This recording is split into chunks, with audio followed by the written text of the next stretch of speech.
పుస్తకాలలో వాటిల్లో నుంచి సేకరించి అది కూడా ప్రజెంట్ చేయటం జరుగుతుంది.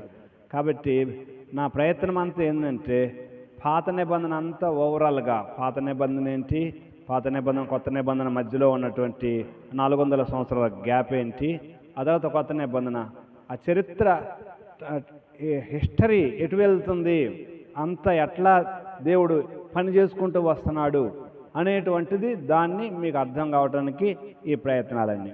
ఓకే, ఇప్పుడు మనం 1-2 రాజులు ముగించుకొని ఉన్నాము. ఓకే, పోయినసారి అక్కడ మనం కొన్ని రాజులు వారి యొక్క కాలాలు వాటన్నిటి గురించి మీకు వ్రాయటం జరిగింది. ఓకే, ఇప్పుడు జస్ట్ ఒక ఉత్తర రాజ్యమైనటువంటి ఇజ్రాయేలును 9 వంశాలు పరిపాలన చేశాయి. ఉత్తర రాజ్యమైనటువంటి ఇజ్రాయేలును 9 వంశాలు, 9 డైనాస్టీస్ అంటారు, 9 వంశాలు పరిపాలన చేశాయి. అంటే ఒక వంశం కాదు, కానీ దక్షిణ రాజ్యమైనటువంటి యోధాని ఒకే వంశం పరిపాలన చేసింది. అది దావీదు వంశం, యోధా గోత్రము. ఓకే, దావీదు వంశంలో నుండే మొత్తం దావీదు వంశంలో నుండే వచ్చిన రాజులందరూ మొత్తం 20 మంది పరిపాలన చేశారు. వారిలో ఒక్క ఆమె అతల్య అని, ఆమె వచ్చినప్పుడు ఆ దావీదు లైన్ మొత్తాన్ని డిస్టర్బ్ చేయాలని ఎంతో ప్రయత్నం చేసింది. అంటే రాజ కుటుంబీకులు మొత్తాన్ని చంపివేయాలని ఎంతో ప్రయత్నం చేసింది, కానీ ఆమె వల్ల కాలేదు.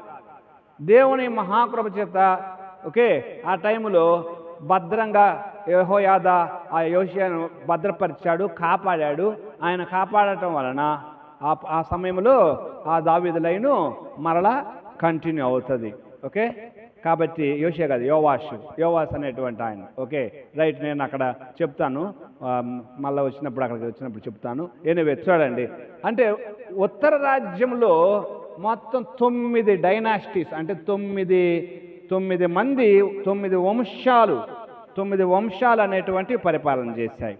వాళ్ళు జస్ట్ లిస్ట్ అవుట్ చేశాము, ఆ లిస్ట్ రాసుకోవటం మంచిది. ఎందుకంటే అది తెలుసుకొని ఉండటం మనకు చాలా అవసరము. అందుకోసమని ఆ లిస్ట్ రాసుకోనండి. ఉత్తర రాజ్యమును పరిపాలించిన 9 వంశములు అనేటువంటి హెడ్డింగ్ పెట్టుకోండి.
సరిపోవచ్చు, అది సరిపోయొచ్చండి.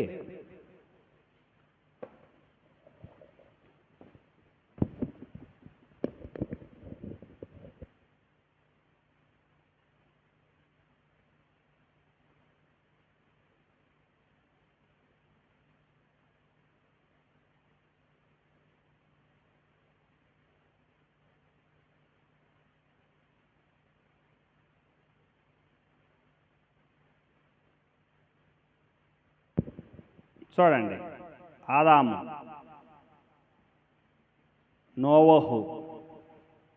నోవహుకు 3 కుమారులు కదా. ఓకే, అక్కడ ఫస్ట్ ఎవరిని పెట్టాడు? యాపేత్ అన్నాడా? ఇచ్చినప్పుడు ఆడ లిస్ట్ అవుట్ చేసినప్పుడు యాపేత్ అన్నాడు కదా. యాపేత్ అనే తర్వాత ఎవరిని పెట్టాడు? హామును పెట్టాడు కదా. తర్వాత షేమ్ పెట్టాడు. ఓకే, ఈ షేము లైన్ కంటిన్యూ చేశాడు. చూడండి, వీళ్ళిద్దరిని పక్కగా పెట్టేసేసాడు. చూసారా జాగ్రత్తగా? షేము లైన్ కంటిన్యూ చేసి షేము లైన్లో నుండి ఎవరు వచ్చారు? అబ్రహాం వచ్చాడు. చూడండి జాగ్రత్తగా. ఓకే, అబ్రహాములో నుండి ఇక్కడ మళ్ళీ ఇస్సాకు అని చెప్పాడా? ఇస్సాకుకి ఎంతమంది? ఏశావు, యాకోబు. ఎవరి లైన్ కంటిన్యూ చేశాడు? మళ్ళా ఈ లైన్ కంటిన్యూ చేశాడు. ఓకే, ఇది పక్కన పెట్టేసేసాడు. చూసారా? ఈ లైన్ కంటిన్యూ చేసేసి యాకోబుకి ఎంతమంది? 12 మంది అన్నాడా? మళ్ళీ వీళ్ళలో ఎవరిని కంటిన్యూ చేస్తున్నాడు? యోధాను కంటిన్యూ చేస్తున్నాడు. అంటే ఈ 11 మందిని పక్కన పెట్టేసేసాడు. ఏం చేస్తున్నాడు దేవుడు? చూడండి, దేవుడు ఈ యొక్క సెలక్షన్స్లో మీరు చూస్తే జాగ్రత్తగా వెళ్తే మీరు, ఓకే, పర్టిక్యులర్గా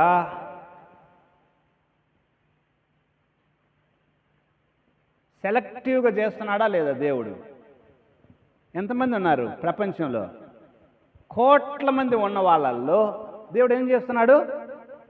చూడండి, ప్రత్యేకంగా సెలెక్టివ్గా తీసుకొని వస్తా ఉన్నాడు, సెలెక్టివ్గా ఎన్నుకుంటూ వస్తా ఉన్నాడు. ఓకే, ఈ యోధా అనేటువంటిది ఇంక ఇప్పుడు మనం కిందకు వస్తే ఈ 1వ దినవృత్తాంతాల్లో యోధాలో నుండి వచ్చి చివరికి దావీదు దగ్గరకు వస్తాడు. అది ఆ బైబిల్లో మీరు చదివేటప్పుడు అది అబ్జర్వ్ చేయాలి. ఆ బైబిల్లో మీరు చదివేటప్పుడు ఇది అబ్జర్వ్ చేసి అది మధ్యలో అదిగో 3వ అధ్యాయం చూడండి. దావీదునకు హెబ్రోన్లో పుట్టిన కుమారులు ఎవరనగా, ఓకే, దావీదునకు హెబ్రోన్లో పుట్టిన కుమారులు ఎవరనగా అని దావీదు గురించి, ఆ దావీదు యొక్క స్టోరీ ఈ మధ్యలో కొంతమంది వాళ్ళ గురించి మాట్లాడి ఇంకా చివరికి దావీదులైనే కంటిన్యూ చేస్తాడు. దావీదులైన 12 గోత్రాల గురించి ఇస్తాడు, వాళ్ళందరి గురించి వీరు వాళ్ళ యొక్క టైం అని. చివరికి దావీదులైనే కంటిన్యూ చేస్తూ ఉంటాడు. అది మనం చూస్తాం. ఓకే, ఎక్కడంటే చూడండి 10వ అధ్యాయం నుండి అక్కడ ఫిలిష్తీయులు ఇశ్రాయేలుతో యుద్ధం చేయగా అక్కడ సౌలు హతమైంది. సౌలు హతమైన తర్వాత అందరూ వచ్చి దావీదును ఆయన్ని రాజుగా చేయటము. 11వ అధ్యాయం, ఇశ్రాయేలు అందరూ హెబ్రోన్లో నుండి దావీదుని వద్ద కూడి వచ్చి చిత్తగించము, మేము నీకు ఎముకను అంటిన వారము, రక్త సంబంధులము. ఇంకా తర్వాత అంతా ఇంకా దావీదు పరిపాలన కంటిన్యూ అవుతుంది. అంటే ఏం తీసుకొస్తున్నాడంటే ఇప్పుడు యోధాలో సౌత్లో పరిపాలన చేసిందంతా దావీదు కుటుంబీకులే కాబట్టి ఆ దావీదు కుటుంబీకులను ట్రేస్ అవుట్ చేసి వీళ్ళందరి స్టోరీలు చెప్పి దావీదునే మళ్ళీ ఇక్కడ కంటిన్యూ చేస్తున్నాడు. దావీదునే కంటిన్యూ చేసి దావీదులో ఉన్నటువంటి అన్ని మంచి విషయాలే ఈ దినవృత్తాంతాల్లో ఉంటుంది. దావీదు చేసిన చెడు విషయాలు ఒక్కటి కూడా ఉండవు దినవృత్తాంతాల్లో. ఇక్కడ దావీదు చేసినటువంటి మంచి విషయాల గురించి ప్రస్తావిస్తాడు. ఎందుకంటే దావీదు ఈ మందిరం విషయమై ఎంత శ్రద్ధ తీసుకున్నాడో దాని మీద ఫోకస్ చేస్తున్నాడు. కారణము, వాళ్ళకి ఇప్పుడు మందిరం కావాలి. ఆ ఇశ్రాయేలీలకు ఇప్పుడు వచ్చినటువంటి వాళ్లకు మందిరం కావాలా, మందిరం కట్టుకోవాలా. కాబట్టి ఆ మందిరం కోసం దావీదు ఎంత పాటుపడ్డాడు, దావీదు యొక్క పరిపాలన ఎంత బాగా సాగింది, దావీదు ఆ మందిరం కోసం ఎంత సేవ్ చేశాడు. చివరికి 1వ దినవృత్తాంతాలు చివరికి వెళ్ళేసేసరికల్లా దావీదు ఆ మందిరం కోసం ఎంత సామాగ్రి సమకూర్చాడని అదంతా మాట్లాడతాడు ఈ 1వ దినవృత్తాంతాల్లో. అది మనం చూసేది. ఎందుకు అదంతా ప్రజెంట్ చేస్తున్నాడంటే, ఓకే, ఈ మందిరం యొక్క విశిష్టత చాలా గొప్పది అనేటువంటిది ప్రజెంట్ చేస్తున్నాడు. Okay, right. సామాగ్రి సమకూర్చాడు.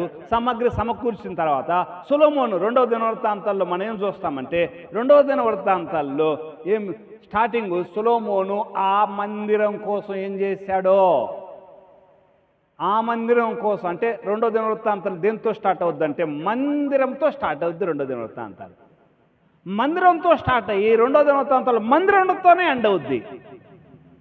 అది అక్కడ చూసేది. అంటే మందిరం పోయింది, మందిరం లేదు. 2వ దినవృత్తాంతాలు చివరికి వచ్చేసరికల్లా మనం ఇందాక 2వ రాజులు చివరికి వచ్చేసరికల్లా మందిరం అంతా పోయిందని చదివాముగా. అంటే 1-2 దినవృత్తాంతాలలో ఏం చూస్తున్నామంటే మొత్తం ఆ యొక్క వంశావళులు అన్నీ దావీదు గురించి చెప్పటం కోసము, ఆ దావీదు ఎక్కడి నుంచి వచ్చాడో, యోధా గోత్రం యొక్క ప్రాధాన్యత ఏంటో, దేవుని యొక్క ప్రణాళికలు ఏమో నేను చూపిస్తూ ఈ మందిరం యొక్క ప్రాధాన్యతను గురించి వాళ్ళకి చెప్పటం కోసం దాని పునర్నిర్మాణం చాలా అవసరం, అది చెప్తున్నాడు ఇక్కడ గ్రంథకర్త. బైబిల్ పండితుల యొక్క అభిప్రాయము, ఇది రాసింది ఎజ్రా అని బైబిల్ పండితుల యొక్క అభిప్రాయము. కాబట్టి ఎజ్రా ఏమి రాస్తున్నాడంటే, ఈ యూదులకు మీకు మందిరము చాలా ప్రాముఖ్యమైనది, మందిరాన్ని నిర్లక్ష్యం చేయవద్దు అనేటువంటిది ఎజ్రా రాస్తా ఉన్నాడు ఆ యొక్క తిరిగి వచ్చినటువంటి వాళ్ళందరికీ. మందిరం చాలా అవసరం అని ఎప్పుడైతే వాళ్ళని స్ఫూర్తి నింపేటట్టుగా, మోటివేట్ చేసేటట్టుగా ఇదంతా 1-2 దినవృత్తాంతాలు చెప్పాడా, ఆ స్టోరీ అంతా చెప్పడంతో వాళ్ళు నడుం కట్టుకొని ఇంకా మందిరం స్టార్ట్ చేద్దాం అని స్టార్ట్ చేస్తారు మందిరం. అది ఎజ్రా గ్రంథంలో మనం చూస్తాం. 1-2 దినవృత్తాంతాలు తర్వాత ఏ గ్రంథం వస్తుంది? ఎజ్రాగా వచ్చేది 1-2 దినవృత్తాంతం తర్వాత ఎజ్రా గ్రంథంలో 1-6 అధ్యాయాల్లో మనం ఏం చూస్తామంటే, ఈ మాటలన్నీ 1-2 దినవృత్తాంతాల్లో ఉన్నటువంటి ఇదంతా వినిన తర్వాత జనము, తిరిగి వచ్చిన జనము 538లో వాళ్ళు 538లో తిరిగి వస్తారా, వాళ్ళు వచ్చేసేసి 1 ఇయర్లో ఆ 2 ఇయర్స్లో 536లో వర్క్ స్టార్ట్ చేస్తారు. 536లో బీసీ 536లో వర్క్ స్టార్ట్ చేస్తే మధ్యలో ఆ ఏరియాలో ఉన్న కొంతమంది గవర్నర్స్ ఏంటి, వాళ్ళకి ఆటంకాలు కలుగు చేస్తారు.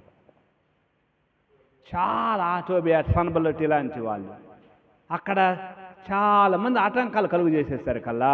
వీళ్ళందరూ ఏమనుకుంటారంటే, ఇన్ని ఆటంకాలు వస్తున్నాయిరా, ఇది సరైన టైం కాదు, కాబట్టి ప్రస్తుతం ఇల్లు కట్టుకుందాం లేని ఇల్లు కట్టుకోవటం మొదలు పెడతారు. చూడండి, హగ్గయ్య ఆ టైంలోనే దేవుడు హగ్గయ్యని లేపి, చూడండి హగ్గయ్య ఏమంటాడు ఒకసారి చూడండి దయచేసి, హగ్గయ్యలోకి రండి. ఆ టైంలోనే దేవుడు హగ్గయ్యని జకర్యాని ఇద్దరిని లేపుతాడు. ఓకే, హగ్గయ్య ఏమంటాడు చూడండి.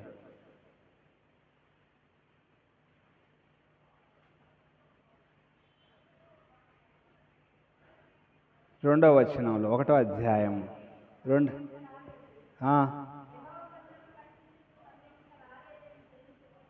ఎందుకు అంటున్నారు వాళ్ళు? ఇప్పుడే బ్యాక్గ్రౌండ్ హిస్టరీ చూసాంగా, అంత వ్యతిరేకత వచ్చింది కాబట్టి, అరే ఇంక టైం ఇది ఇంకా టైం రాలేదనుకుంటా కాబట్టి సమయం ఇంకా రాలేదని చెప్తున్నారే.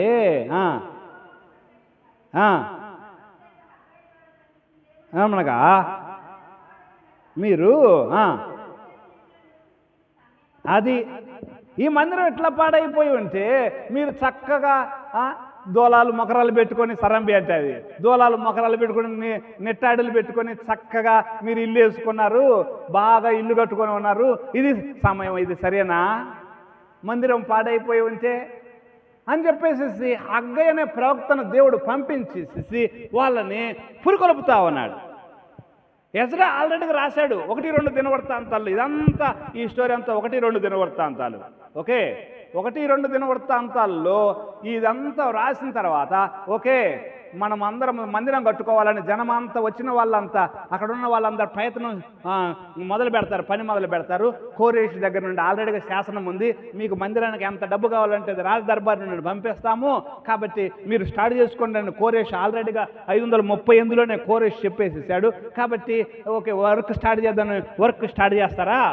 వర్క్ 520 దాకా పని ఆగిపోయిందండి. ఎన్నేళ్ళు ఆగింది అంటే ఎన్ని సంవత్సరాలు అయింది? 536 నుండి 520 అంటే 16 ఏళ్ళు పని ఆగిపోయింది. ఎన్నేళ్ళు ఆగింది పని? 16 ఏళ్ళు పని ఆగిపోయింది. ఆ 16 ఏళ్ళు పని ఆగిపోయినప్పుడు ఎక్కడొచ్చాడు ఇప్పుడు చదివిన వాక్యం? మనం హగ్గయ్య వచ్చాడే, హగ్గయ్య 520లో వచ్చి, ఓకే మందిరం పాడైపోయి ఉంటే మీరు ఇది సమయం కాదు అనుకొని సరంబి వేసిన ఇళ్లల్లో మీరు ఉంటున్నారే అంటే, ఈ 16 ఏళ్ల మధ్యలో ఏం చేశారు? ఈ 16 ఏళ్ల మధ్యలో ఏం చేశారంటే వాళ్ళు ఇల్లు కట్టుకున్నారు చక్కగా. చక్కగా ఇల్లు కట్టుకొని ఇంక నివసించడం మొదలుపెట్టారు. దేవాలయం పని ఇప్పుడు కాదురా, దేవాలయం పని ఇప్పుడు కాదురా అని చెప్పేసి. ఓకే, చూడండి, దేవాలయం పని ఇప్పుడు కాదురా అని చెప్పడంతో ఇప్పుడు ఏమైందంటే హగ్గయిని దేవుడు ప్రేరేపించాడా యెరుబ్బయలు. అదే టైంలో వీళ్ళతో పాటు ఈ వచ్చిన గ్రూప్లో మెయిన్ లీడర్ యెరుబ్బయలు అండి. యెరుబ్బయలు గవర్నర్ అంటారు. యెరుబ్బయలు వీళ్ళకి తిరిగి వచ్చారని చెప్తున్నాను చూడండి. ఫాలో అవుతున్నారా? అర్థమవుతుందా? కావట్లేదా? అర్థమైతే కొద్దిగా స్పందించండి, అర్థం కాకపోతే అడగండి.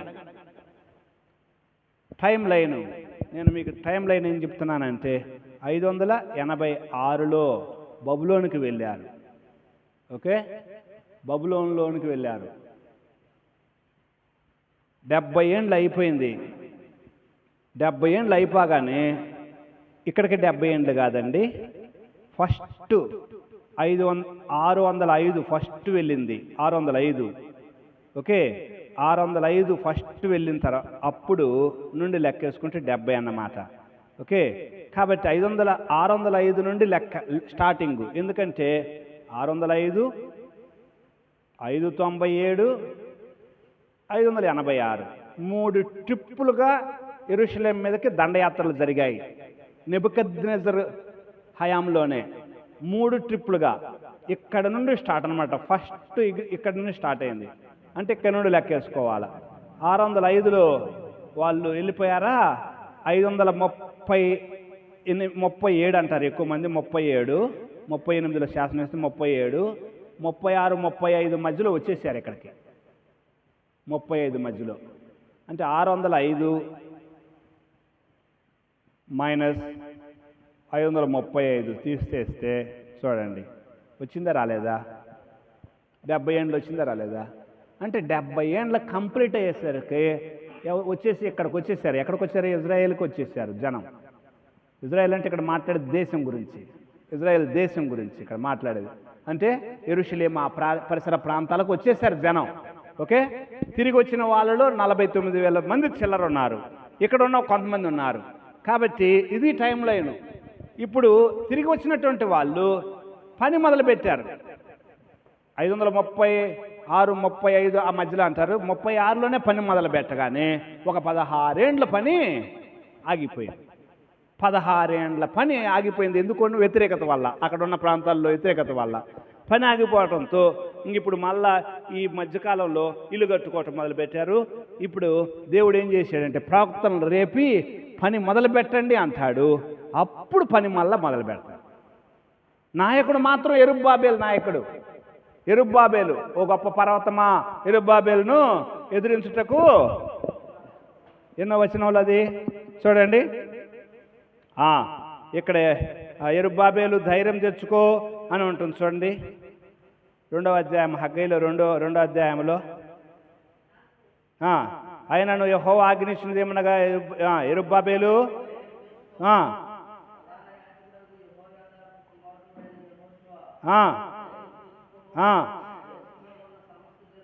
ధైర్యం తెచ్చుకొని నేను మీకు తోడుగా ఉన్నాను.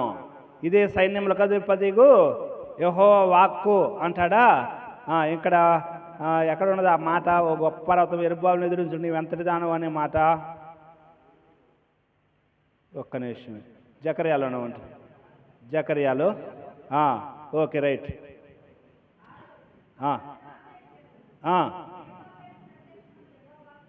ఇదే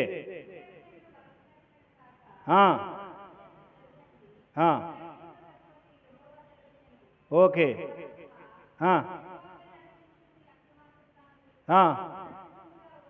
ఎవరి గురించి మాట్లాడేది? జకర్యా. హగ్గయి, జకర్యాలు ఇద్దరు ఒకే టైంలో ప్రవక్తలు. యెరుబ్బయలు వచ్చిన టైంలోనే ప్రవక్తలు. వాళ్ళిద్దరిని దేవుడు లేపి ఏం చేస్తున్నాడంటే, ఓ ఆటంకమా, గొప్ప పర్వతం అంటే అదే ఆటంకం. 16 ఏండ్లు ఆటంకపరిచారు మీరు. 16 ఏండ్లు ఎంతో ఆటంకపరిచారు. ఈ 16 years మీరు ఆటంకపరిచారు కదా. కాబట్టి ఈ టైంలో వచ్చినటువంటి హగ్గయి, జకర్యా టైం ఏమంటున్నాడంటే దేవుడు జకర్యా ద్వారా నీవు అడ్డగించుటకు నీవు ఏమాత్రం దాన్ని చదురుగా చేసేస్తాను అంటున్నాడు. అంటే అర్థమైందంటే ఈ ఆటంకం అంతా తొలగిపోతుంది. ఈ మధ్యలో వాళ్ళు ఇల్లు కట్టుకోవటం అదంతా చేసిన తర్వాత దేవుడు మళ్ళా ఈ ప్రవక్తలను పంపించి ఒకసారి ఇదిగో వాళ్ళని మోటివేట్ చేస్తే వీళ్ళు మళ్ళా అక్కడ ఆ టైంలో దర్యావేషు అనేటువంటి ఆయన పరిపాలన చేస్తుంటాడు. ఆ దర్యావేష్ అనేటువంటి ఆయనకు ఉత్తరం రాస్తే, అయ్యా ఒకప్పుడు కోరేష్ గారు ఇట్లా ఆజ్ఞ ఇచ్చారు, దర్బార్లో నుండి రాజదర్బార్లో నుండి మాకు మందిరానికి కావలసినటువంటి ఎంత సామాగ్రి ఇస్తామని. మధ్యలో ఆటంకాలు వచ్చాయి, చాలామంది ఆటంకం పెట్టారు, పని ఆగిపోయింది.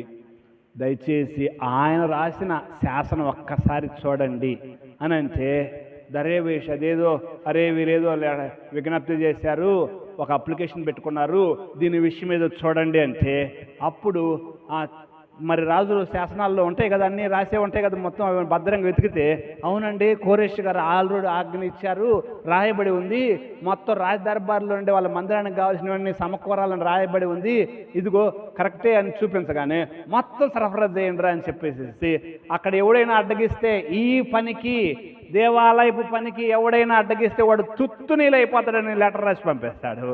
అప్పుడు ఈ యెరుబ్బయలు నాయకత్వంలో ఈ 16 సంవత్సరాలు ఆగిన పని just with in the period of 4 yearsలో, అంటే 520లో స్టార్ట్ అయిందా, 520లో స్టార్ట్ అయ్యి 516కి కంప్లీట్ అయిపోయింది.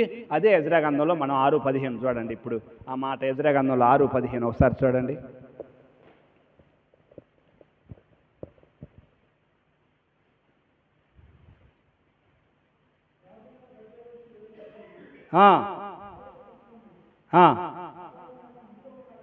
ఆదారు నెల 3వ నాటికి, అది 6వ అధ్యాయం 15వ వచనంలో, అంటే 516లో కంప్లీట్ అయిపోయింది. దేవాలయం ఎప్పుడు నాశనం అయిపోయింది? దేవాలయం ఎప్పుడు నాశనం అయిపోయింది? అంతకుముందు ఇదిగో ఇక్కడ 586 మైనస్ 516 ఎన్ని సంవత్సరాలు వచ్చిందా? చూడండి, 0 8 ఒకటి 7, అంటే 70 సంవత్సరాలలో పోయిన వాళ్ళు మొత్తం తిరిగి వచ్చారు. 70 సంవత్సరాలు అయిపోయేసరికి పోయిన దేవాలయం మరలా తిరిగి వచ్చింది. అర్థమవుతుంది? ఇది క్యాచ్ చేయండి దయచేసి. 70 సంవత్సరాలు పోయిన వాళ్ళు మొత్తం తిరిగి మళ్ళా స్వదేశంలోకి వచ్చారు. 605లో పట్టబడ్డారు చాలామంది రాజవంశీకులు, వాళ్ళల్లో ఒకడే దానియేలు. అందుకోసం దానియేలు ప్రార్థన, అయ్యా నీ ప్రవక్త అయిన ఇర్మియా ద్వారా పలకబడిన మాటలు 70 సంవత్సరాలు సంపూర్తి అవుతున్నావుగా నాయన, నీ ఒకసారి జ్ఞాపకం చేసుకోవా అంటాడు. చూడండి ఒకసారి ఇర్మియా మాట్లాడే మాటలు ఒకసారి. దానియేలు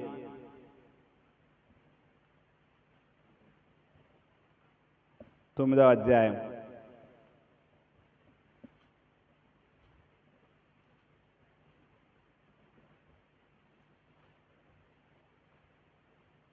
ఎవరైనా తీసిన వాళ్ళకు చదవండి. ఎన్నో వచనం చదువుతున్నారమ్మా? ఉందా? ఓకే.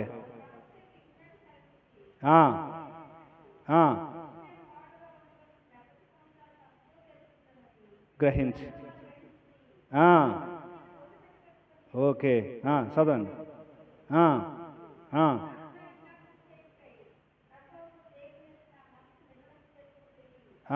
ఓకే చూడండి, 70 సంవత్సరాలు సంపూర్తిగా నేను గ్రంథముల వలన నేను తెలుసుకుంటుని.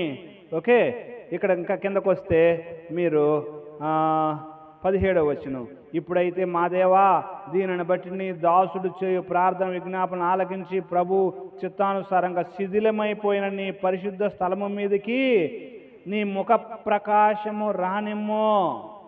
ఓకే, శిథిలమైపోయిన నీ పరిశుద్ధ స్థలము మీదకి ఎప్పుడు ప్రార్థన చేస్తున్నాడు దానియేలు? 70 ఏండ్లు అయిపోయినాయంటే ఎప్పుడో తెలిసిన ఆ ప్రార్థన, దానియేలు ప్రార్థన. దానియేలు పోయింది ఇక్కడ 605లో, దానియేలు ప్రార్థన చేస్తుంది ఇక్కడ, ఇదిగో ఇక్కడ 536లో ప్రార్థన చేస్తున్నాడు దానియేలు. అయ్యా శిథిలమైపోయింది అయ్యా, మందిరం శిథిలమైపోయింది అయ్యా అని దానియేలు ఎక్కడ చేస్తున్నాడు ప్రార్థన? బబులోనులో చేస్తున్నాడు దానియేలు. చూడండి, ఇవన్నీ క్రోడీకరించుకోవాలి, మీకు అర్థం కావాలా. అంటే దినవృత్తాంతాలు, ఎజ్రా, దానియేలు ఇవన్నీ ఒకే టైంలో పీరియడ్లో జరుగుతున్నటువంటి స్టోరీ.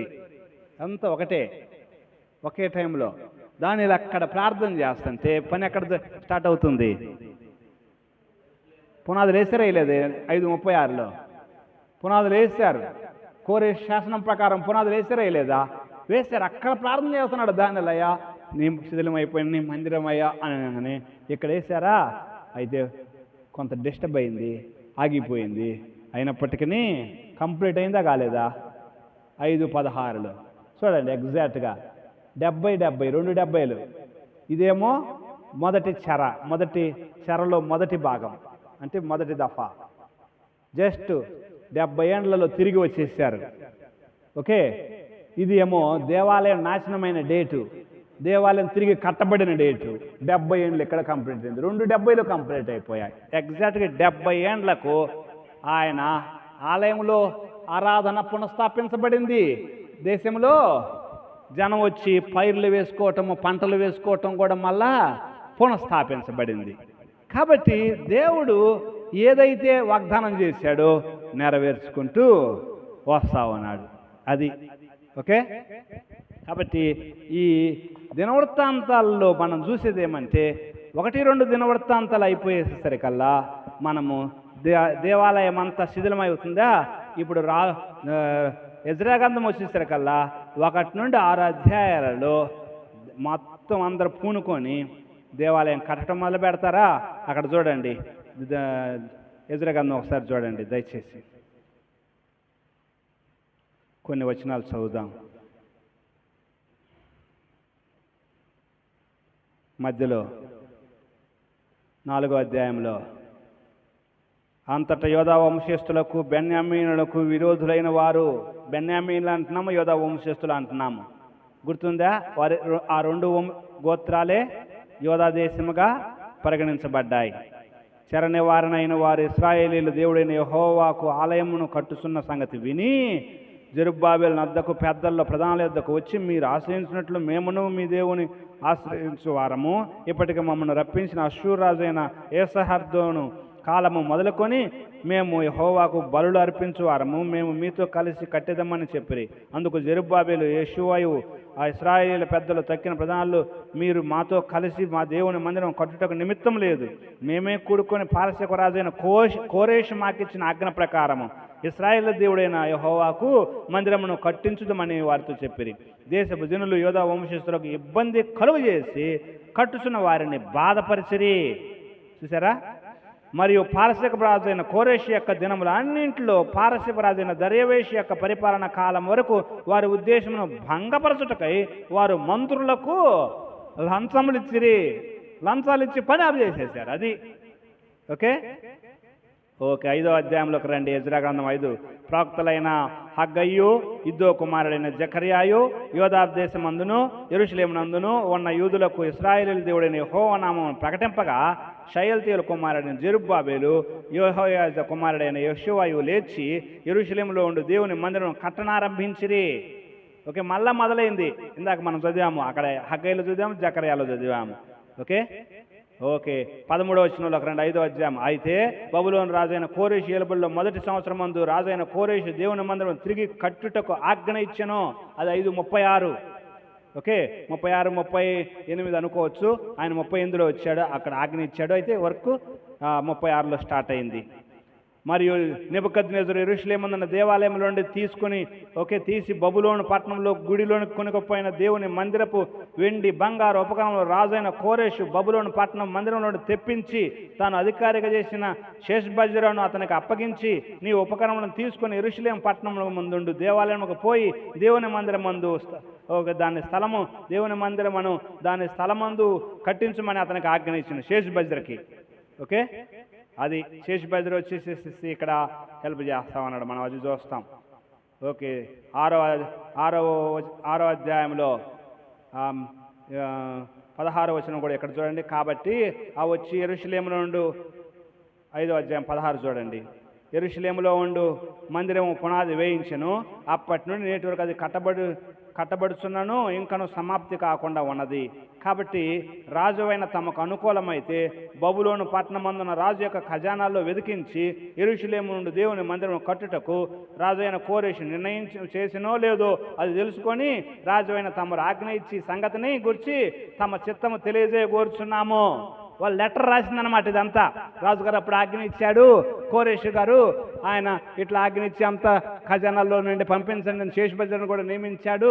కాబట్టి వీళ్ళేం ఆటంకపరిచారు, ఒకసారి చూడండి అయ్యా దర్యావేషు గారు, ఒకసారి మా విన్నపం ఆలకించండి అని వాళ్ళు లెటర్ రాస్తే 6వ అధ్యాయంలో ఆ లెటర్కు తిరిగి మళ్ళా రిప్లై మనం చూస్తున్నాం.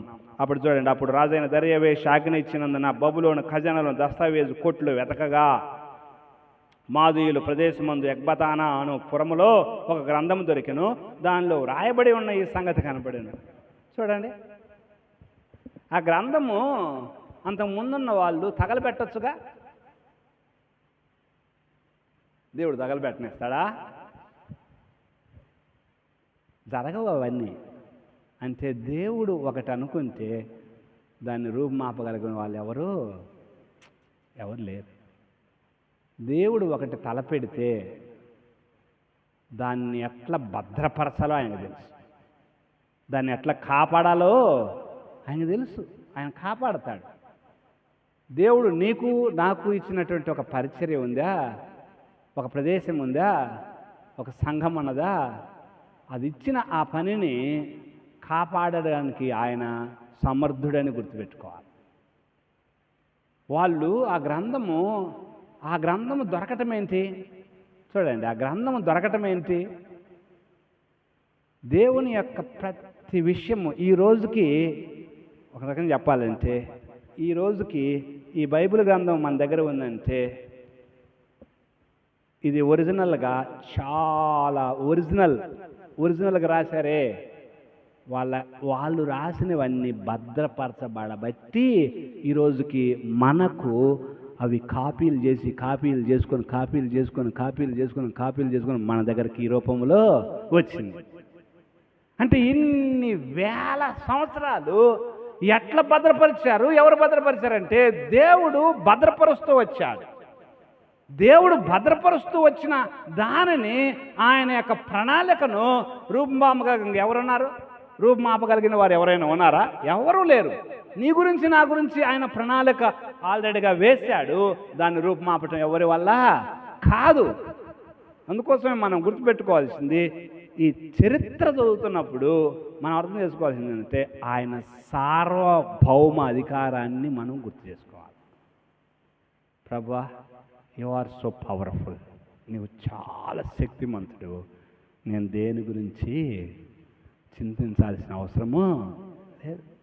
అస్సలు దేని గురించి చింతించాల్సిన అవసరం లేదు. మనకు దేవుడు ఉన్నాడు, దేవుడు చరిత్రలో పనిచేశాడు. ఆయన ఆ రోజు ఈరోజు ఏ రోజైనా ఒకే రీతిగా ఉన్నాడు. కాబట్టి మనం దేని గురించి చింతించాల్సిన పని లేదు. ఒక్కొక్కసారి మన మినిస్ట్రీస్లో ఎదుర్కొంటున్నటువంటి సవాళ్ళను మనం చూసి చాలా తర్జన భర్జన అవుతూ ఉంటాం. మినిస్ట్రీస్లో ఎదుర్కొంటున్నటువంటి ఫ్యామిలీ లైఫ్లో కానీ మినిస్ట్రీ లైఫ్లో కానీ ఎదుర్కొంటున్నటువంటి సవాళ్ళను చూసి ఒక్కొక్కసారి తలడైపోతూ ఉంటాం. కానీ గుర్తుపెట్టుకోవాల్సింది ఏంటంటే మొదలుపెట్టినవాడు పూర్తి చేయటానికి సమర్థుడు అనేది గుర్తుపెట్టుకోవాలి. ఆయన మన రేసును చూడండి, మన పరుగు చివరిదాకా తీసుకెళ్తాడు. ఆయన చివరిదాకా తీసుకెళ్ళి ఒకసారి వెనక్కి తిరిగి చూడు అంటాడు. అప్పుడు మనము ఇదంతా నేనే నడిచానా అని ఆశ్చర్యపోతాం. జస్టిన్ మార్టిర్ అనేటువంటి ఆయన చరిత్రలో జస్టిన్ మార్టిర్, పాలికార్పు వీళ్ళిద్దరిలో ఒకరండి. ఆ ఇద్దరిలో ఒకరు 82 ఏండ్ల ఆ వయసులో ఆ రోమన్స్ అన్నారట, నీవు క్రీస్తుని విడిచిపెట్టు, లేకపోతే ఇప్పటికిప్పుడే నిన్ను సజీవం కాల్ చేస్తామంటే ఆయన ఒక్క మాట అన్నాడట. ఏమన్నాడంటే, ఈ 82 ఏండ్లు నా దేవుడు నా విషయంలో ఎప్పుడు అపకారం చేయలేదు, ఇంత గొప్ప అపకారం నేను ఇప్పుడు ఎట్లా చేస్తానన్నాడట. ఈ 82 ఏండ్లు ఆయన he never said that he does not know me. ఆయన ఎప్పుడు ఎరుగను అనలేదు. మీరు ఈ రోజున యేసు ప్రభు నాకు తెలియదు అని నేను ఆయన్ని ఎరుగను అని ఎట్లా అనమంటారు? ఆయనడా అంటారు. వెంటనే పెట్టండి నిప్పు అన్నారట, సజీవంగా కాల్ చేశారు ఆయన. No problem. అయినప్పటికీ ఆయన అన్నటువంటి ఒకే మాట, ఈ 82, 84 ఏండ్లు అప్పుడు ఆయనకు, ఇన్నేండ్లు దేవుడు నన్ను ఎప్పుడు ఎరుగననలేదు. ఈ సమయంలో మీరు వచ్చి యేసుప్రభు ఎవరో నేను ఎరుగను అని మీరు నన్ను ఒత్తిడి చేస్తే నేను ఎరుగను అనవచ్చా అన్నాడట. కాబట్టి పిలిచిన వాడు నమ్మదగిన వాడు. ఆయన మన యొక్క రేసుని, మన యొక్క పరుగును తుదముట్టించడానికి మనకు అన్ని విధాల ఆయన చక్కబరుస్తాడు, తప్పకుండా సహాయం చేస్తాడు.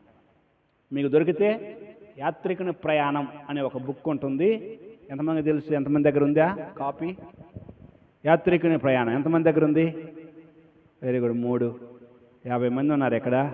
3 దగ్గరే ఉంది. అది అందరి దగ్గర ఉండాలి. బైబిల్ ఎంతమంది దగ్గర ఉంది? చేతులు ఎత్తండి. అంతా అందరి దగ్గర ఉంది కదా? Very good. అట్లీస్ట్ అందరి దగ్గర ఉందిలే. యాత్రికుని ప్రయాణము 2వ బైబిల్ అంటారు. ఓకే, యాత్రికుని ప్రయాణము ద సెకండ్ బైబిల్. అందరూ క్రైస్తవుల దగ్గర ఉండాలి.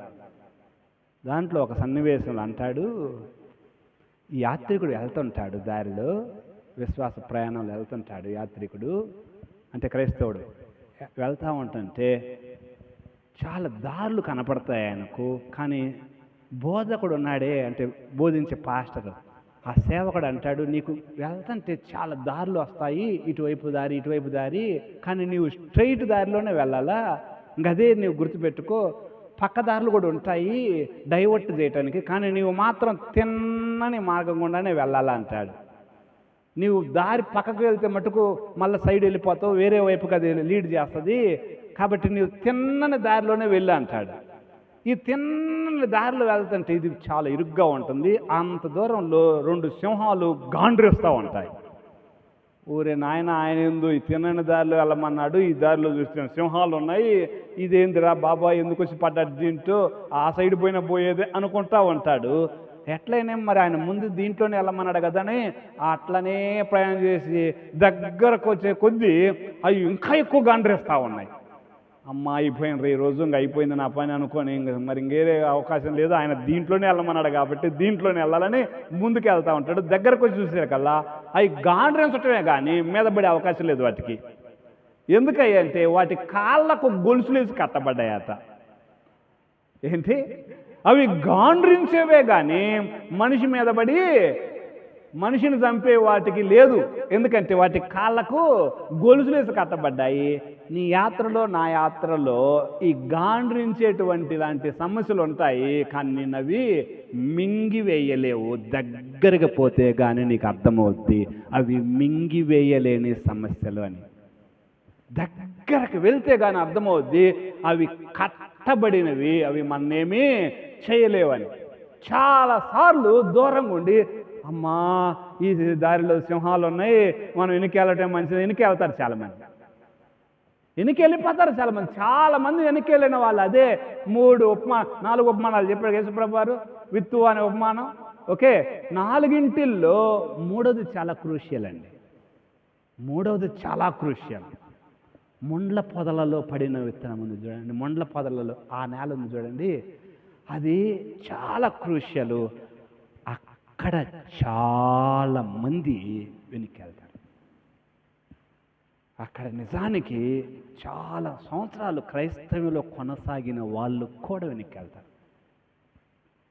ఎందుకంటే ఈ జీవిత సమస్యలు అనేటువంటివి, ఈ కష్టాలు అనేటువంటివి, అక్కడ ఉన్నటువంటి ఆ ముండ్ల పొదల్లో పడిన చెట్టుకి కాయలు కాస్తాయా కాయవా? కాస్తాయి కదా, కానీ ఎక్కువ కాస్తాయా తక్కువ కాస్తాయా? కాస్తాయి, కానీ ఎక్కువ కాయం.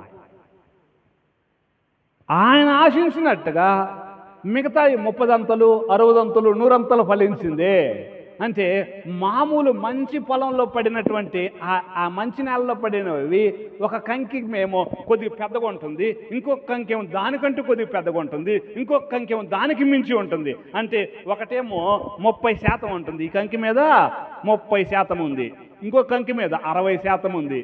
ఓకే, ఇంకొక కంకి మీద ఎంత ఉంది? 100% ఉంది. ఈ 3 దేంట్లో ఉన్నవి?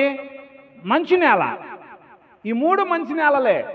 ఈ 3 మంచి నేలే. అయితే ఈ కంకి స్తోమతను బట్టి 30, ఈ కంకి స్తోమతను బట్టి 60, ఈ కంకి స్తోమతను బట్టి 100. కానీ ముండ్ల పొదల్లో పడింది, ఇదిగో నిజానికి ఇది రెండు ఒకే రీతిగా ఫలించే అవకాశం ఉంది. కానీ దీని చుట్టూ ఏమున్నాయి? అవి ఉన్నాయి. దాని చుట్టూ అవి ఉన్నాయి. ఒకటో 1%, 2% ఫలించింది. చాలాసార్లు మన యాత్రలో ఇవి ఎదురవుతాయి. మెజారిటీ ఇక్కడ ఉంటారు, దారంతా వస్తారా, ఇక్కడ సింహాలు ఉన్నాయి, రంగబాదం పరినికని వెళ్తారు. కానీ ఈ సింహాలు దాటి వచ్చారా, ఈ సింహాలు దాటుకొచ్చిన వాళ్ళే వీళ్ళు.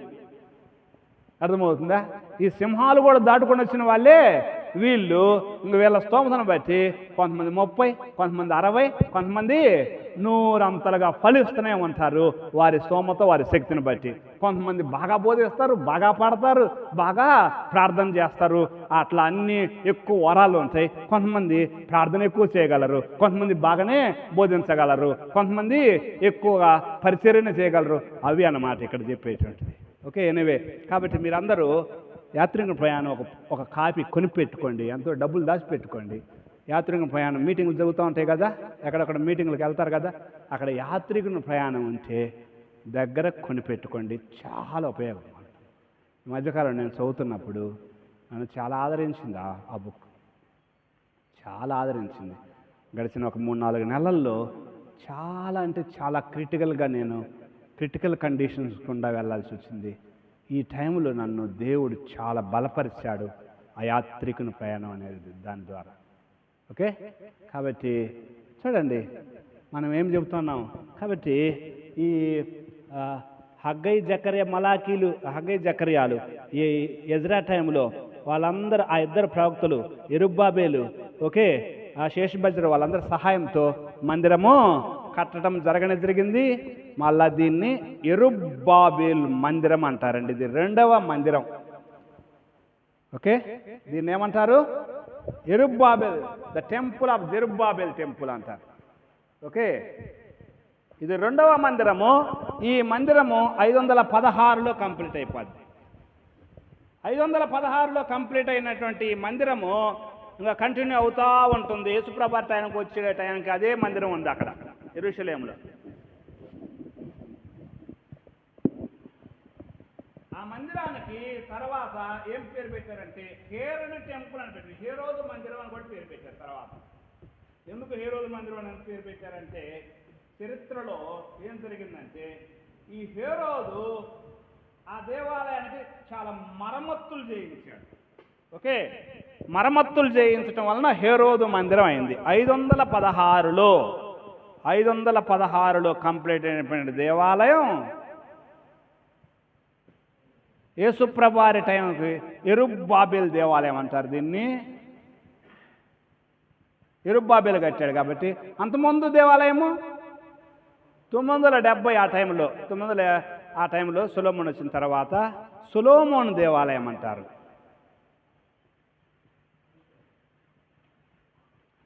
ఇది యెరుబ్బయలు దేవాలయం. ఏడి, ఓకే, ఏడి 20 అనొచ్చు, లేకపోతే యేసుప్రభు టైం దాకా టిల్ 70 దాకా అండి. ఏడి 70 దాకా హేరోదు దేవాలయం అంటారు. హేరోదు దేవాలయం.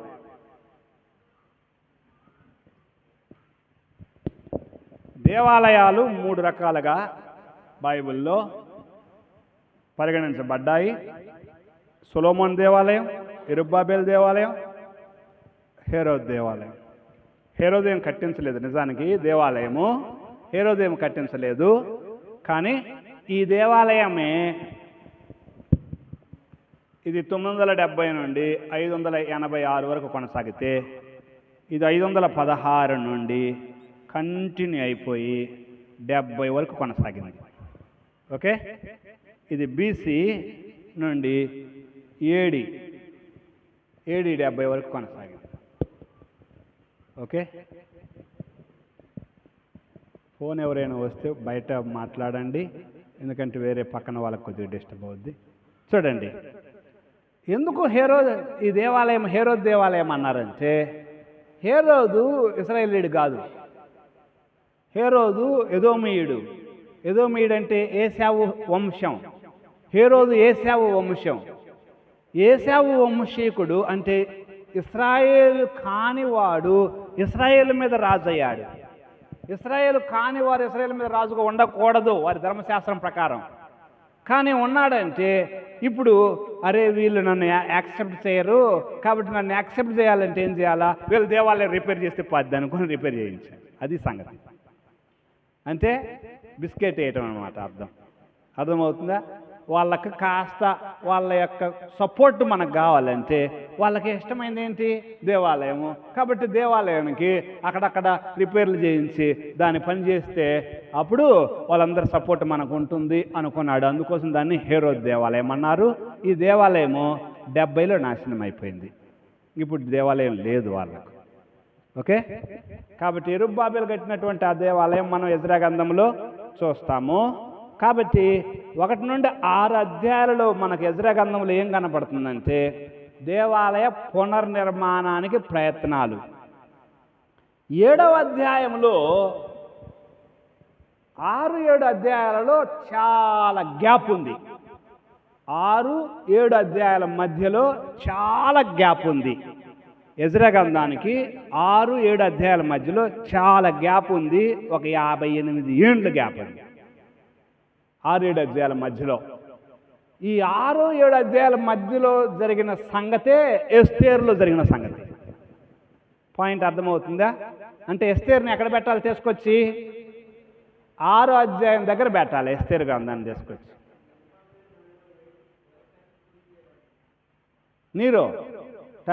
టైటస్ యెరుబ్బయలు మందిరమే కంటిన్యూ అవుతుంది, అక్కడ దాకా కంటిన్యూ అవుతుంది. ఈ మందిరమే కంటిన్యూ అవుతుంది అక్కడ దాకా. ఓకే, అది కంటిన్యూ. యేసుప్రభు టైంలో కూడా దేవాలయంలోకి వెళ్ళాడని చూసాం కదా మనం. ఆయన దేవాలయంలోనికి వెళ్ళాడు. ఓకే, అక్కడ ఆయన కూడా దేవాలయంలోకి వెళ్ళటం అప్పుడప్పుడు చూస్తాము. కాబట్టి ఆ దేవాలయమే ఈ దేవాలయము. టైటస్ అనేటువంటి చక్రవర్తి, రోమన్ చక్రవర్తి AD 70లో యెరూషలేము మీదకి దండెత్తి వచ్చి వాళ్ళు నాశనం చేస్తారు. అది ఓకే. ఇప్పుడు దేవాలయం లేదు, వాళ్ళకు దేవాలయం లేదు. ఓకే, ఇక్కడ జాగ్రత్తగా చూడండి. ఇప్పుడు మనం చూసేది ఏమంటే, ఫాలో అవుతున్నారా, అర్థమవుతుందా కావట్లేదండి. ఒకవేళ అర్థం కాకపోతే కొద్దిగా ఆపండి, నన్ను ఆపి అడగండి. ఓకే, అర్థం కాకపోతే అడిగితే ఏదో ఒక ఆయన అంటారు, ఒకటి ఎవరైనా డౌట్ అడిగితేనంట అందరి ముందు ఫూల్ అవుతాడంట, డౌట్ అడగకపోతే అందరూ ఫూల్ అవుతారట. డౌట్ అడిగితే ఆయన ఒక్కడే ఫూల్ అవుతాడు అందరి ముందు, కానీ డౌట్ ఆయన అడగలేదనుకోండి అందరూ ఫూల్ అవుతారు. అంటే ఆ డౌట్ ఎంతోమందికి ఉంటుంది క్లాసులో, వాళ్ళ డౌట్ అంతే నిలబడిపోద్ది, అంతే వాళ్ళ డౌట్గానే మిగిలిపోద్ది. కానీ ఆ డౌట్ అడగటం వలన ఆయన అందరి ముందు ఇది కూడా తెలియదు అనుకోవచ్చేమో, కానీ అందరి డౌట్లను తీర్చిన వాడవుతాడు. ఓకే, అది రైట్. కాబట్టి ఎజ్రా గ్రంథంలో ఇప్పుడు మనం చూసేది ఒక నిమిషం. ఎజ్రా గ్రంథంలో 6వ అధ్యాయానికి 7వ అధ్యాయానికి మధ్యలో ఎస్తేరు చరిత్ర అండి మనం చూసేది. ఎస్తేరులోకి రండి ఒకసారి, అక్కడికి వస్తే మీకు అర్థమవుద్ది. అహష్వేరోషు యొక్క దినములలో జరిగిన చర్యల వివరము. హిందూ దేశం మొదలుకొని కూషు దేశం వరకు 127 సంస్థానములను అహష్వేరోషు ఏలెను. ఇది ఇక్కడ ఏం జరుగుతుందో ఆ సంఘటనలు ఇక్కడ ఇస్తున్నాడు. 6వ అధ్యాయం తర్వాత జరుగుతున్న సంఘటనలు ఇవి. 458 ఆ టైంలో. ఓకే, 458 లేకపోతే ఇంకా చెప్పాలంటే కొంచెం ముందు 470 ఆ టైంలో జరిగినటువంటి చరిత్ర ఎస్తేరులో జరిగినటువంటి చరిత్ర. ఫాలో అవుతున్నారండి? ఎస్తేరులో ఇది ఎక్కడ జరుగుతుంది? ఎక్కడంటే చూడండి, కిందకు వస్తే ఆ కాలమందు అహష్వేరోషు శోషణ కోటలో నుండి రాజ్య పరిపాలన చేయుచుండగా, ఓకే, తన ఏలుబడి యందు 3వ సంవత్సరం అధిపతులకు అందరికీ విందు చేయించెను. పారసీక దేశం యొక్క మాధ్య దేశం యొక్క మాదీయులు అన్నట్టు, పారసీకులు మాదీయులు దేశం యొక్క పరాక్రమశాలులు, గనులు, అధిపతులు అందరూ సన్నిధికి రాగా, ఇక్కడ జరిగిన స్టోరీ మీకు అందరికీ తెలిసిందే. ఎస్తేరులో తన భార్యను అందరి ముందుకు వచ్చి ఆమె నాట్యం ఆడమంటాడు, ఆమె కుదరదు అంటుంది. చూడండి, ఆమె, నేను అనుకుంటాను ఆమె కరెక్ట్ అంటాను. కరెక్ట్ అంటారా కాదంటారా? ఆమె కరెక్ట్ అంటాను నేను.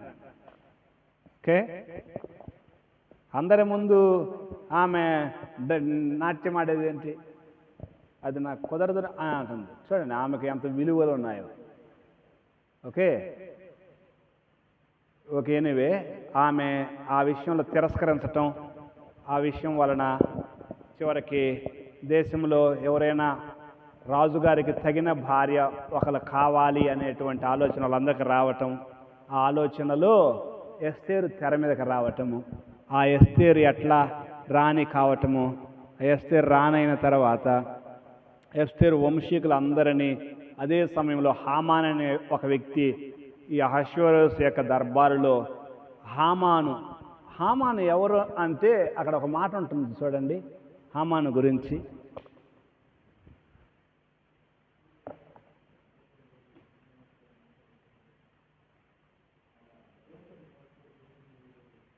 మూడవ అధ్యాయం.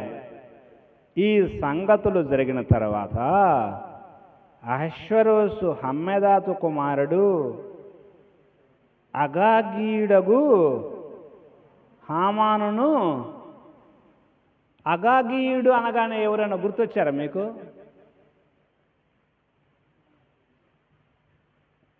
ఎవరు గుర్తు రాలేదా? ఎవరన్నా కొద్దిగా ఆలోచించండి. అగగు అనేటువంటి ఆయన ఎక్కడన్నా కనపడ్డా? ఎవరు ఆయన? ఏ టైంలో ఉన్నాడు? సౌలు టైంలో సమూయేలుకు దేవుడు ఏమని చెప్పాడు? వాళ్ళ మొత్తాన్ని నిర్మూలన చేయమన్నాడు కదా. మొత్తం నిర్మూలన చేయబడాల ఆ టైంలో. ఓకే, వాళ్ళు మొత్తాన్ని నిర్మూలన చేయకపోవటం వలన ఏమైంది? అది వీళ్ళ మొత్తాన్ని నాశనం చేసేది అయింది. ఇప్పుడు అక్కడ సమూయేలు ఏమంటాడంటే సౌలుతో, ఆ అమాలేకీయులు మొత్తాన్ని, రాజుని, అంత వంశీకులు మొత్తాన్ని నిర్మూలన చేయి, అసలు ఉంచొద్దు అంటే అక్కడ ఆ పని జరగలేదు. ఆ పని జరగకపోవటం వలన అదే ఇప్పుడు ఏమైంది? అది ఎప్పుడు దరిదాపుగా BC 140 అంటే 1040 1040లో, ఇప్పుడు ఇది 560 లేకపోతే 470లో, అంటే దరిదాపుగా 600 ఏండ్ల తర్వాత. 600 ఏండ్ల తర్వాత ఏమైపోయింది? ఆ రోజున విడిచిపెట్టినటువంటి చిన్న నలుసు అనొచ్చు. ఆ రోజున విడిచిపెట్టినటువంటి చిన్న నలుసు ఏమైంది? ఈ రోజున యోధా వాళ్ళు మొత్తం, యోధా జాతి మొత్తం తుడిచిపెట్టడానికి వాడు ప్లాన్లు వేస్తా ఉన్నాడు హామాను. కాబట్టి మనం ఒక్కొక్కసారి ఇదేముందిలే అనుకోని చిన్న విషయమే అనుకుంటామా? పెద్ద ఓడ మునగటానికి ఎంత కావాలి? అందరం పెద్ద ఓడ మునగటానికి చిన్న రంధ్రం సరిపోద్దే చాలదా? పెద్ద అడవి తగలబట్టడానికి ఒక అగ్గిపుల్ల చాలు కదా. ఒక అగ్గిపుల్ల ఇసిరి అట్ట వేస్తే అడవి మొత్తం తగలబడుతుంది. కాబట్టి చిన్న విషయాలు అనేటువంటివి చాలా పెద్ద ప్రమాదాలు తీసుకొస్తాయి. చిన్న విషయాలను మనం గనక చూసి చూడనట్టుగా ఓవర్లుక్డ్ అంటారు ఇంగ్లీష్లో. ఓవర్లుక్డ్ అంటే చూసి చూడనట్టుగా, పట్టినట్టుగా కనుక మనం ఉన్నామా, చిన్న విషయాలు ఇదేముందిలే అని, అదేమవుద్ది? ఒక రోజుకి పెద్ద ప్రమాదం తీసుకొస్తుంది. అగాగీయుడైనటువంటి అని ఉంది అక్కడ మాట మన గురించి. ఆ రోజున సౌలు చేసినది. Okay, right. ఇక్కడ చూడండి, ఎస్తేరు. ఓకే, ఎస్తేరు ఎప్పుడైతే ఎస్తేరు ఆ యొక్క హోదాలోకి వచ్చిందా, 2వ అధ్యాయం ఆ మాటలంతా ఉంటాయి. హోదాలోకి వచ్చిందా, ప్రక్కనే హామాను కూడా వచ్చాడు. 3వ అధ్యాయం హామాను వచ్చాడా రాలేదా? 2వ అధ్యాయం ఎస్తేరు రాని అయిపోయింది. 3వ అధ్యాయంలో హామాను అధిపతులందరిలో హెచ్చించబడి అయిపోయాడు. అంటే మనం ఎంత ఎదిగే కొద్దీ అంత డేంజర్ పక్కనే రెడీ అవుతుంటుంది, గుర్తుపెట్టుకోవాలి. అది మనం ఎంత ఎదుగుతూ ఉంటామో అంత డేంజర్ పక్కన అది కూడా ఎదుగుతూ ఉంటుంది, ఎప్పుడు కాసుకొని ఉంటుంది. ఈ హామాన్ రెడీ అవుతా ఉన్నాడు. అది ఓకే. కాబట్టి ఆ విషయాలు మనం చాలా జాగ్రత్తగా ఉండాలి. సాతాను నేను బాగా ప్రార్థనలో ఉన్నానులే, ఎక్కువ ప్రార్థన జరుగుతుంది, బాగా ఉద్యోగ కూడికలు జరుగుతున్నాయి, చాలా మహిమకరంగా జరిగిపోతుంది అనుకుంటామా? ఈ మధ్య ఒక ఆయన గురించి మీరు వినే ఉంటారు, బాగా ఓల్డ్ ఫేమస్ రెనౌన్. అస్సలు ఆయన ఎక్కడైనా మీటింగ్ పెడితే ఆయనతో పాటుగా మాట్లాడే వాళ్ళు ఎవరు లేరు. రవి జకర్యాస్ విన్నారా? అమెరికా దేశాల్లో కానీ అన్ని దేశాల్లో కానీ యోహాను సువార్త 5 రొట్టెలు 2 చేపలు ఎంతమందికి పంచిపెట్టారు రాజు ఆ రోజున? 5,000 మందికి కదా. పురుషులే, లెక్క పురుషులే వేయాలి మనం. ఓకే, ఒక్క నిమిషం. ఎన్నో అధ్యాయం? 5వ అధ్యాయం, సారీ 6వ అధ్యాయం అండి. 6వ అధ్యాయము 14వ వచనం. మనుష్యులు యేసుప్రభు చేసిన సూచక్రియలను చూసి నిజముగా ఈ లోకమునకు రాబోవు ప్రవక్త ఈయనే అని చెప్పుకునేది, రాజుగా చేయుటకు వారు వచ్చి తన్ను బలవంతముగా పట్టుకొనబోతున్నారని యేసుప్రభు ఎరిగి మరల కొండకు ఒంటరిగా వెళ్ళిపోయాడు. ఎప్పుడు రాజుగా చేయాలని ప్రయత్నం చేస్తున్నారు? రొట్టెలన్నీ తిన్నాక. అరే, లోకానికి రాబోయే నిజంగా ప్రవక్త ఈయనేరా, ఈయనుంటే ఇంకెక్కడైనా ఒక్క ముక్క ఉంటే చాలరా మొత్తం బతుకుతారు అనుకుంటారు. అసలు ఏమి జస్ట్ మనం తీసి పక్కన వేస్తామే, ఆ మొక్క ఉంటే చాలరా మొత్తం బతుకుతారా, ఇంకా ఆయన ఉంటే చాలరా, ఆ మొక్క ఆయన చేతికి వేస్తామా, ఆశీర్వదిస్తాడు, వేస్తాడు, మొత్తం తింటాము, ఇంకా మిగులుతాయి, గంపలు మిగులుతాయి. ఒక దైవసేవకుడు అంటాడు, అక్కడ 5,000 మంది పురుషులు లెక్కే 5,000 మంది, మరి స్త్రీలు ఎంతమంది ఉంటుంటారు అంటారు? లెక్కేసుకుంటే స్త్రీలు కూడా ఒక 5,000 ఉన్నారనుకోండి, వాళ్ళ పిల్లలు కూడా ఉంటారుగా, ఒక్కొక్కరు ఉన్నా కానీ ఒక 2,500 ఉంటారు ఉదాహరణగా చెప్తే. అంటే మొత్తం 5, 5, 10 ప్లస్ 2,500, 12,500, అటు రేటుగా 13, 14,000 మంది తక్కువ ఉంటారా ఉండరా? 12, 13,000 మంది. ఒక దైవసేనుడు ఆడ 1,00,000 మంది ఉన్నా కానీ మళ్ళా గంపలు మిగిలే అంటాడు. 1,00,000 మంది కాదు, 10 లక్షల మంది ఉన్నా కానీ అక్కడ గంపలు మిగిలే. ఇంకేనుంటే చాలరా మనకు, ఇంక మిగులుదలే కానీ తగులుదల ఉండదు అనుకోండి. వాళ్ళు ఏం చేస్తున్నారు ఇప్పుడు? ప్రయత్నం రాజుగా చేయాలని ప్రయత్నం చేస్తుంటే, మరి రాజు కావచ్చుగా ఆయన. ఎక్కడ పైకి వెళ్తున్నామో పొంచుకొని ఉంటుంది ప్రమాదం. అది యేసుప్రభు వారు గుర్తించారు. చాలామంది బైబిల్లో చాలా స్టోరీలు మనం చూసాము, చాలా జీవితాలు చూసాము. అట్లా హైప్కి వెళ్ళారా, అక్కడ గుర్తించలేదు, పడిపోయారా, మళ్ళా లేవలేదు. మీకు తెలుసు, చాలా స్టోరీలు తెలుసు మీకు, చాలా స్టోరీలు తెలుసు మీకు బైబిల్లో. సాతానుడు రెడీగా ఉంటాడు అక్కడ. ఆ విషయంలో ఈయన అందరినీ మించినవాడు యేసయ్య. అందరిలో అతి శ్రేష్ఠుడు, మనకందరికీ తానే ప్రభువు. హల్లెలూయకు పాత్రుండు, అనుదినము మ్రోక్కెదము, సాగిల పాడి మ్రోక్కెదము, సత్యముతో ఆత్మాల్లో మన ప్రభు యేసుని సాగిల పాడి మ్రోకెదము. అందరిలో అతి శ్రేష్ఠుడు సొలొమోను కన్నా, యోనా కన్నా, దావీదు కన్నా, అందరికన్నా శ్రేష్ఠుడు. ఎందుకంటే ఆయన ఏ స్థితిలో ఉన్నాడో, ఆయన ఏది పొంచుకొని ఉందో ఆయన బాగా ఎరిగినవాడు. Because he is all knowing God. ఆయనకు అన్నీ తెలుసు. ఆయన మనం అనుసరిస్తున్నాం కాబట్టి మనము కూడా ఆయనలాగా అప్రమత్తంగా ఉండాలి, చాలా జాగ్రత్తగా ఉండాలి. మన కోసం పొంచుకుని ఉండే ప్రమాదాలు చాలా ఉంటాయి, జాగ్రత్తగా ఉండాలి. ఓకే, కాబట్టి ఇక్కడ ఎస్తేరు గురించి మనం చూస్తున్నామా? ఎస్తేరు పెరుగుతుందా? పక్కన ఎవరు పెరుగుతున్నారు? హామాను పెరుగుతున్నాడు. హామాను పెరుగుతూ అన్నాడు. హామాను బాగా ప్లాన్ చేస్తున్నాడు, బాగా పైకి రావాలా, వీళ్ళు మొత్తాన్ని తీసేయాలా, వీళ్ళని అసలు ఈ యూదులు మొత్తం వీళ్ళ యొక్క మూలాలతో సహా పూర్తిగా తీసివేయాలని చూస్తున్నాడా? ఏమైంది? ఆ ఎస్తేరు గ్రంథంలో మీరు చూస్తే, ఆ ఎస్తేరులో అతడు ఎంత ప్రణాళికలు వేశాడో మొత్తం ఆ ప్రణాళికలన్నీ నిర్వీర్యమైపోతాయి. చివరికి యూదులకే చివరికి రక్షణ వస్తుంది, దేవుడు ఆశ్చర్యంగా కాపాడుతాడు. ఓకే, ఎస్తేరు అది. ఎజ్రా 6వ అధ్యాయం 7వ అధ్యాయం మధ్యలో ఎస్తేరు జరిగింది అనే దానికి ఎస్తేరును నేను మీకు తీసుకొచ్చాను.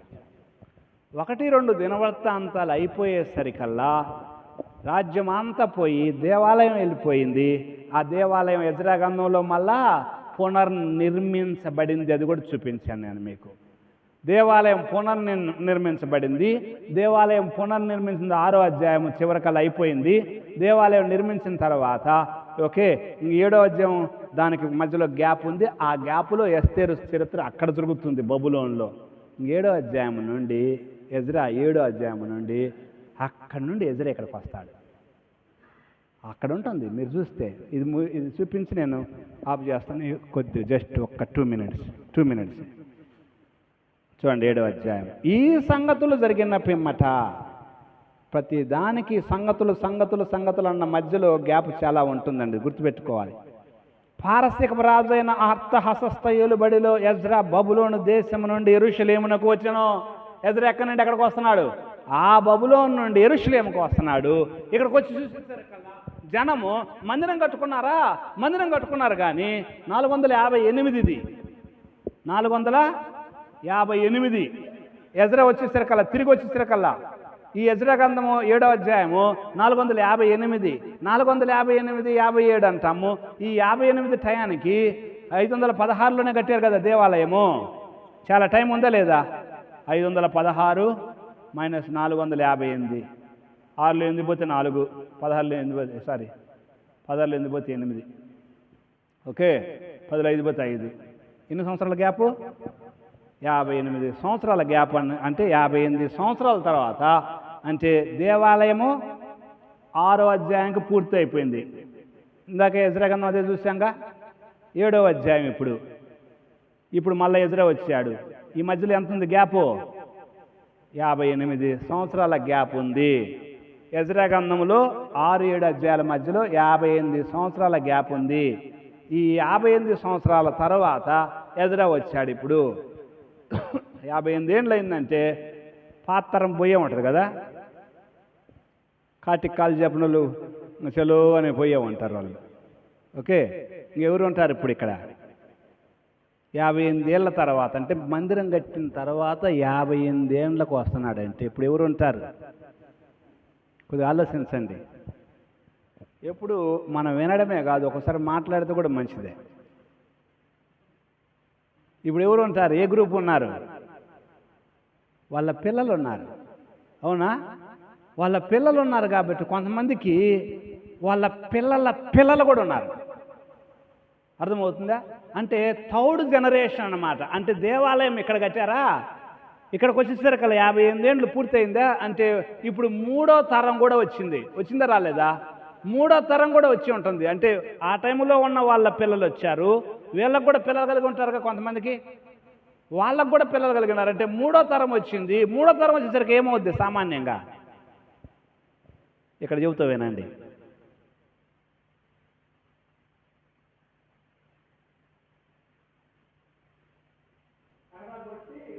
పెన్ను మిస్ చేశారు.